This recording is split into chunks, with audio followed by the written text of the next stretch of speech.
کچھ حصہ فواحش کا ہوتا ہے، گناہوں کا، اور کچھ خبروں کا ہوتا ہے، وہ بھی سچی جھوٹی مکس کر لیتے ہیں۔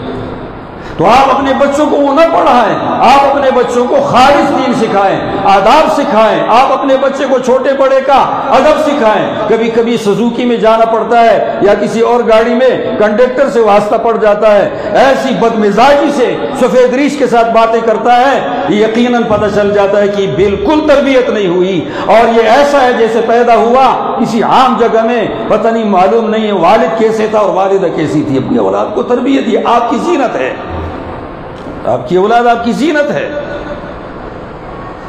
یہ تربیت یافتہ ہو گئی، یہی بات آپ کا بچہ مثال کے طور پر کوئی آدمی نائی ہے، نائی کا پیشہ کمزور پیشہ شمار ہوتا ہے، ورنہ نائی بھی خوش ہو جائے الحمدللہ میں نائی ہوں، کیونکہ حلالی تو ہے، حرام سے تو پیدا نہیں ہوا، ولد الزنا سے تو بہتر ہے، گواہوں کے موجودگی میں نکاح ہوا تھا تو خوش ہو جائے۔ لیکن اس کا بیٹا وہ اگر عالم بنے، حافظ بنے، قاری بنے اور دینی منصب کو سنبھالنا شروع کر دے، اللہ کے فضل و کرم سے اس کے خاندان سے یہ عار ختم ہو جاتا ہے۔ تو دیکھو بیٹا زینت بن گیا اپنی خاندان کے لیے۔ میرے علم میں موجود ہے، مانسہرہ میں مولوی صاحب ہیں کہ وہ اس قوم سے تعلق رکھتا ہے، آج وہ داغ سارا ختم ہو گیا، اور آج کل یہ سارا کام چلا گیا بازار اور دکانوں میں، انہوں نے یہ کام ہی چھوڑ دیا۔ میں کہتا ہوں یہ داغ اور کمزوری کو ختم کر دیتا ہے۔ ہم سب کو یہ کوشش کرنی چاہیے، اور بعض اوقات تربیت نہیں ہوتی تو نہ ہونے کے وقت سید ہوگا، سواتی ہوگا، کسی بڑی قوم کا ہوگا، کسی بھی برادری سے ہوگا، عوان ہوگا، جدون ہوگا، وہ ایسے برا نامناسب کام کر لے گا کہ ساری دنیا پریشان ہوگی، ایسا نامناسب کام کر لے گا ساری دنیا اس سے پریشان ہوگی۔ اور میں کہتا ہوں شکر ہے کہ پرویز مشرف ایک تھا، اگر یہ دو ہوتے دنیا اجڑ جاتی، پوری دنیا کو خرابی کر دیتے۔ تو میرے محترم دوستو، اپنی بچیاں پردہ سکھاؤ، بچوں کو شرافت سکھاؤ، بڑوں کا ادب سکھاؤ، علم سکھاؤ، قرآن مجید کا حافظ بناؤ۔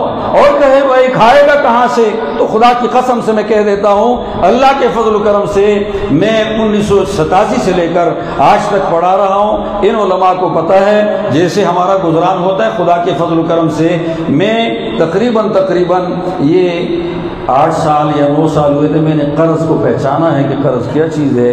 اس سے پہلے میں نے قرض کو نہیں پہچانا کہ قرض ہے کیا۔ اس کم آمدن میں اللہ برکت ڈال لیتا ہے، قرض نہیں ہے۔ اور بچے میرے کتنے ہیں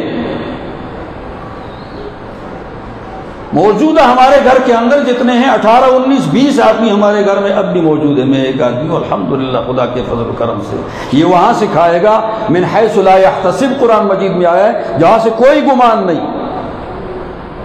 اور اپنی اولاد آپ اپنے گھروں میں جید علماء، اللہ والے، نیک لوگ جو آپ کی نظر میں نہیں، کسی سے مشورہ لے کر نیک لوگوں کو گھروں میں بلاؤ، اپنے بچوں کے سامنے تعارف کراؤ، ان کو کہو میرے بچے کے سر پہ ہاتھ رکھ دو، یہ بچے پہ دم ڈال دو، اس کے لیے دعا کر لو۔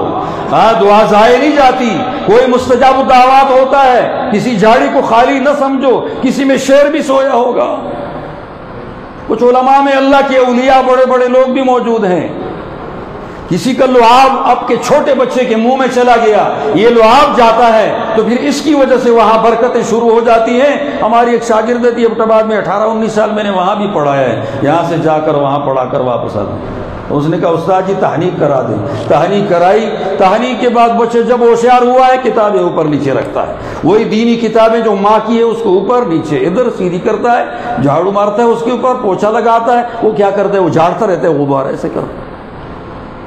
تحنیک، یہ سب سے پہلے کسی اچھے آدمی کا لعاب آپ کے بچے کے منہ میں جائے، کسی اچھے قاری کے پاس رکھ دو، کسی اچھے استاد کے پاس رکھ دو، آپ خرچے کر لو، اپنے گھروں میں علماء کو بلاؤ، علماء کے پاس لے جاؤ، آپ کے گھروں میں علماء پیدا ہوں گے، محبت بھی ہوگی اللہ کے فضل و کرم سے۔ اور اگر آپ کے گھروں میں سارے ہی ادھر ادھر کے لوگ آئیں گے تو آپ کے بچوں کے سامنے پوری زندگی تعارف ادھر ادھر کے لوگوں کا ہوا، دینداروں کا، مسلمانوں کا، اچھے لوگوں کا نہ ہوا۔ یہ خیال رکھنا چاہیے، بچوں کی تربیت باپ کی ذمہ داری ہے، ماں کی ذمہ داری ہے، لیکن ماں کی اتنی نہیں، آپ کی زیادہ ہے باپ کی۔ ماں حکمت نہیں رکھتی، باپ حکمت رکھتا ہے، وہ حکمت سے تربیت کر لے۔ دارالعلوم دیوبند میں ایک قاری صاحب تھے، اس کے بیٹے دورہ حدیث تک پہنچے تو انہوں نے کہا کہ ہم جاتے ہیں جی کالج پڑھتے ہیں۔ وہ قاری صاحب وہاں پڑھاتے تھے تقی الاسلام، ہم کالج پڑھتے ہیں۔ والد صاحب نے دونوں بیٹوں کے لیے کتابیں خریدی، بخاری شریف، مسلم شریف، ساری حدیث کی کتابیں خریدی بھی لائی ہیں۔ اٹکل سے کام کیا، کتابیں لا کر رکھ دی۔ ان کو کہا بیٹو یہ بات ہے کہ یہ کتابیں میں نے تمہارے لیے خریدی، تم کہتے ہو ہم کالج میں جاتے ہیں، ابھی 7 درجے پڑھ کر جاتے ہو، ابھی یہ کتابیں بھی میری ضائع ہو رہی ہے، اس کو واپس کروں۔ میں تو اتنا زیادہ پڑھا لکھا نہیں ہوں، میں تجوید پڑھاتا ہوں، تم نے ابھی تک پڑھا۔ یہ مولانا حسین احمد مدنی پھر نہیں ملے گا۔ کالج میں ہر قسم کے مل جائیں گے، وہ تو دنیا کا ہنر ہے، لیکن حسین احمد مدنی پھر نہیں ملے گا۔ تو ایسا کیوں نہیں کرتے کہ حضرت مدنی کے سامنے اس سال پڑھو، پھر اس کے بعد فارغ ہونے کے بعد اگر کالج جاؤ تو جاؤ، پھر مرضی ہے۔ کتابیں بھی خریدی اور یہ آدمی پھر نہیں مل رہا۔ بڑی اٹکل سے بات کی، کرنے کے بعد وہ بیٹے آمادہ ہوئے۔ پہلی درس میں جا کر جب بیٹھے، طے کر دیا، کالج شالج سارا غائب ہو گیا، اور پھر اللہ تعالیٰ نے ان کو زندگی بھر درس و تدریس میں استعمال کر دیا، فوت بھی ہو گئے اس کے بیٹے۔ کوشش کرو، اللہ تعالیٰ مجھے اور آپ سب کو توفیق عطا فرمائے۔ اپنی آمدن میں مدارس کے تعاون کا جدا رکھو۔ یہ پاکستان کے سارے مدرسے، یہ آپ غریب عوام، درمیانے متوسط درجے کے عوام، یہ اس کے پیسوں سے چلتے ہیں، اور اللہ نے مہربانی کی ہے، ہاتھ نہیں روکنا، ہاتھ آگے بڑھانا ہے۔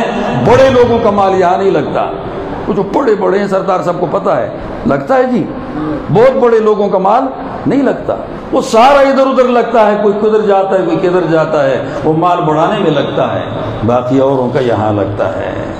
اللہ مجھے اور آپ سب پر فضل بھی فرما دیں، اور اللہ رب العالمین مہربانی فرمائے۔ اور میری یہ بات بھی یاد رکھ لو یار کہ 25 تاریخ کو پھر بھی یاد رکھو، 25 جولائی ہے نا، اس کو پھر بھی یاد رکھو۔ آئندہ ذرا خیال کرو، 25 جولائی پھر آئے گی کبھی بھی، جو تاریخ ہے اس آخری دن کا جس میں پرچی پڑتی ہے، اور اس سے پہلے ذرا سوچو، ایسا نہ ہو بعد میں پشیمان ہو جائے۔